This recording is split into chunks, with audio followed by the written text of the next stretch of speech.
La Côte d'Ivoire vient de s'incliner 1-0 face au Nigeria et c'est pour moi une surprise. Elle s'incline sur un penalty dont on va reparler, sur une faute de Diomandé sur Osimhen. Bienvenue sur CM Football, c'est toujours un plaisir de vous retrouver pour ce débrief à chaud. On va analyser cette rencontre, mais rendez-vous d'ores et déjà demain soir à l'issue de la grande rencontre entre le Sénégal et le Cameroun. On le débriefera à chaud également. L'avant-match est déjà en ligne et demain, autour de 13h, il y aura également l'avant-match Algérie-Burkina Faso qui va sortir. Alors, cette Côte d'Ivoire s'incline. On a l'impression que cette Côte d'Ivoire aurait pu jouer des heures et des heures tant le bloc du Nigeria était regroupé, était solide et a été efficace dans le peu de situations qu'elle s'est procurées pour obtenir un penalty. Un penalty qui, j'ai l'impression, sur les réseaux sociaux est discutable. On a effectivement un Victor Osimhen qui a très bien joué le coup. Je dis très bien joué le coup parce qu'il s'est joué de Diomandé.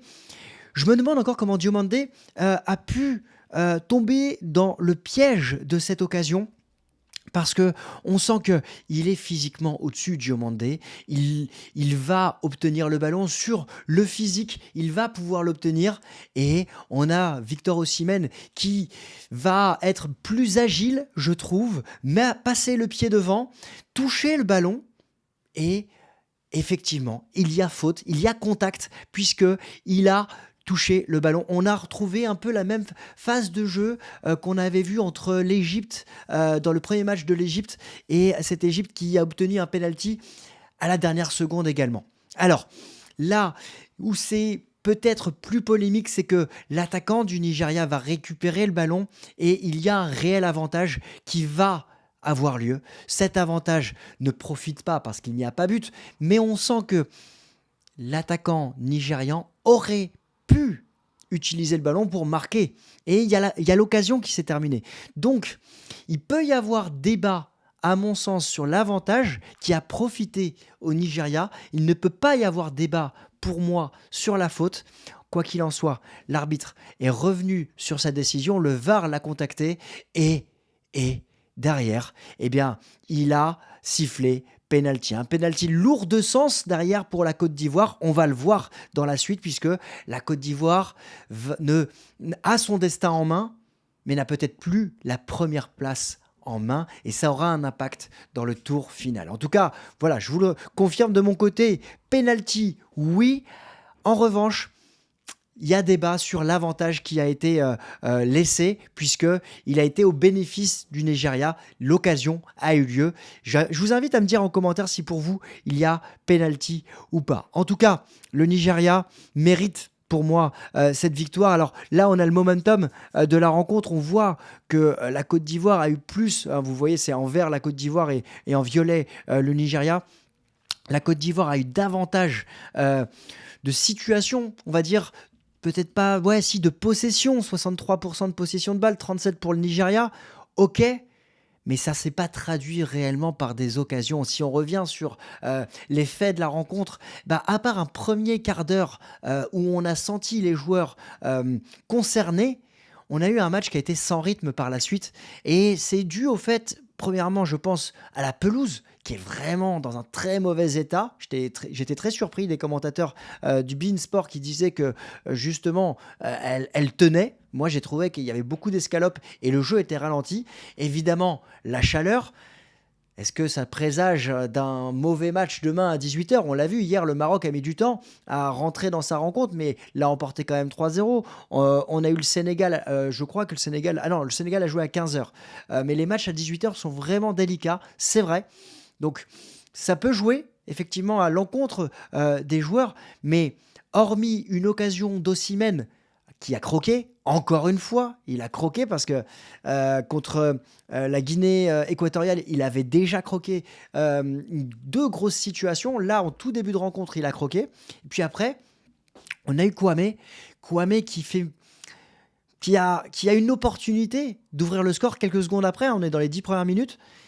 Et il fait pas le bon geste, il frappe pas en finesse, il a cherché à jouer en force. Malheureusement, ça n'a pas été le bon choix. Ndika, qui a pas un geste d'attaquant et qui tire sur le gardien. Et puis on a la frappe de Fofana qui va de loin mettre en danger le gardien nigérian, mais sans plus. Après, petite polémique quand même sur l'arbitrage, il y a eu beaucoup d'enjeux sifflés à l'encontre de la Côte d'Ivoire. Le drapeau s'est levé régulièrement, mais quand tu revois les ralentis, il n'y avait pas réellement hors-jeu à chaque fois. Bon, ça n'a pas été négatif parce qu'il n'y a pas eu de situation de but, mais on peut se poser la question s'il y avait eu but, comment ça aurait été perçu parce que les drapeaux se sont levés très vite. En tout cas, seulement 3 tirs cadrés pour la Côte d'Ivoire, c'est bien trop faible. Alors, du côté du Nigeria, vous le voyez, un tir cadré, un but. Mais bon, c'est pas le plus grand match de la Coupe d'Afrique des Nations qu'on a vu depuis le début de la compétition. Alors si on revient sur les choix notamment de Jean-Louis Gasset, alors là la tactique de SofaScore présente l'équipe en 4-3-3, on a plus eu un 3-5-2 et quand je vois la tactique initialement, avec notamment Crasso et Kouamé devant, bah, j'avais le sentiment que on avait la volonté du côté ivoirien de cadenasser le milieu de terrain et d'avoir une supériorité numérique. Ça n'a pas été le cas. Et on n'a jamais trouvé cette équipe de Côte d'Ivoire qui apportait de la vitesse, de la verticalité. Alors c'est lié aussi notamment au fait que cette équipe du Nigeria était regroupée en bloc bas, des lignes très resserrées, et elle jouait justement sur la verticalité de Lokman, de Osimhen ou de Chukwueze pour justement mettre en difficulté la charnière centrale, Ndika et Diomande, que j'ai trouvé vraiment en difficulté, et Serge Aurier. Vous allez peut-être me tomber dessus, mais c'est pas le Serge Aurier d'il y a quand même 7-8 ans. Hein. C'est pas le même joueur. Et j'étais surpris de le voir titulaire par rapport à Singo. Vraiment, voilà. Après, on a eu Pépé qui est rentré, Bamba qui est rentré également. Mais ça n'a pas apporté vraiment la différence, ça n'a pas créé la différence. Donc si pour moi, c'est délicat de sortir un top flop dans cette rencontre, je dirais en top, oui, la défense du Nigeria, en tout cas le bloc équipe du Nigeria qui a été efficace. Et en flop, bah, y a beaucoup de joueurs, et notamment Diomande, que j'ai trouvé en difficulté dans son mano à mano avec Victor Osimhen.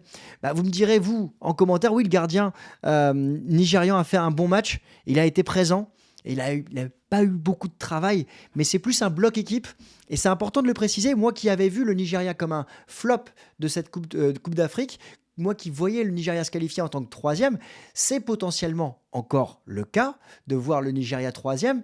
Et encore, je ne suis même pas sûr quand on va revoir le classement. Mais c'est la première victoire du Nigeria depuis octobre. Et on a senti peut-être un match fondateur du côté du Nigeria. Mais j'ai pas ressenti ce que tous les observateurs veulent dire, cette puissance offensive du côté du Nigeria, qui doit pourtant exister compte tenu du matériel. C'est pas ce qui s'est dégagé de cette rencontre. Alors, la suite, c'est quoi? La suite, c'est évidemment cette Guinée équatoriale dont on va reparler, qui va disputer un match décisif face à la Côte d'Ivoire. Ça sera lundi, 18h. On va analyser la rencontre en avant-match et en débrief. Le Nigeria qui est pour l'instant qualifié, on le rappelle, hein, les 2 premiers du groupe sont qualifiés directement. Les 4 meilleurs troisièmes des 6 groupes sont qualifiés. Donc à l'heure actuelle, on ne sait pas si la Côte d'Ivoire serait qualifiée. En tout cas, la Côte d'Ivoire garde son destin entre ses mains, entre ses pieds, puisque une victoire, quoi qu'il arrive, la qualifierait. Elle aurait 6 points, elle passerait devant la Guinée équatoriale. Et quoi qu'il arrive, quel que soit le résultat du Nigeria, elle serait première ou deuxième. Au pire. Maintenant, on le voit ici, ouais, on le verra, on verra les classements, les hypothèses. Tout le monde peut encore se qualifier, pas forcément, c'est la Guinée-Bissau, on verra. Mais moi, j'ai vu le match cet après-midi, Guinée équatoriale, Guinée-Bissau. On a eu un très beau match de cette Coupe d'Afrique des Nations, 4-2, une vraie volonté de jouer vers l'avant, une vraie volonté de se créer des situations, de se créer des occasions. Et cette Guinée équatoriale peut faire mal à cette équipe de la Côte d'Ivoire. Elle a un vrai matériel offensif. Elle a tenu en échec le Nigeria lors du premier match. Elle a déjà marqué 5 buts. 5 buts, c'est important. Et quand tu vois la rencontre de la Côte d'Ivoire aujourd'hui, tu as de quoi être inquiet pour la suite de la compétition. On le sait, le public peut pousser. On l'a vu ce soir. Mais ça peut être quand même la grosse surprise de cette compétition, la Côte d'Ivoire, si elle est tenue en échec, on va revenir sur le classement, si cette Côte d'Ivoire elle est tenue en échec lors de la rencontre face à la Guinée équatoriale, elle peut se retrouver clairement troisième de la compétition avec 4 points, et ça va se jouer à la calculatrice pour savoir, avec son nombre de buts marqués, s'il y a un 0-0, peut-être que la différence de but ne sera pas en faveur de cette équipe de Côte d'Ivoire, et ça peut être la porte pour cette Côte d'Ivoire dans ce premier tour. Je le souhaite pas, clairement, mais compte tenu de la prestation que j'ai pu voir aujourd'hui, je suis inquiet. On reviendra évidemment à froid pour analyser cette dernière journée, probablement soit dimanche, soit lundi. Donc n'hésitez pas à vous abonner pour suivre ça. Mais c'est vrai que les 2 matchs de 18h, on sera là pour les débriefer lundi soir. Et on peut avoir un très grand match. C'est clairement, ici, un 16e de finale que la Côte d'Ivoire va disputer. Un premier match à élimination directe. Elle pourrait être repêchée en fonction du résultat. Mais si elle veut avoir toutes les cartes en main, il va falloir l'emporter. Dites-moi en commentaire ce que vous avez pensé de la prestation de la Côte d'Ivoire, ce que vous avez pensé de la prestation du Nigeria, bien évidemment. N'hésitez pas à me dire tout ça. Nous, on se retrouve demain pour le débrief de Sénégal-Cameroun. N'hésitez pas à vous abonner. L'avant-match est déjà en ligne. Il va apparaître autour de moi. Et puis demain, on va parler aussi d'Algérie, Burkina Faso. Et samedi, on parlera de Maroc, République dominicaine, n'importe quoi, je fatigue. République démocratique du Congo. On en parlera samedi pour le match de dimanche. Samedi, rendez-vous pour le débrief d'Algérie, Burkina Faso. Très gros match parce que l'Algérie est en danger également. Et rendez-vous aussi dimanche pour Maroc, République démocratique du Congo, ce débrief. Bref, on suit la CAN ici avec l'ensemble, une grande partie des rencontres qui sont débriefées en avant-match et en débrief. Donc n'hésitez pas à vous abonner. Bon week-end à tous et surtout, rendez-vous demain pour Sénégal-Cameroun.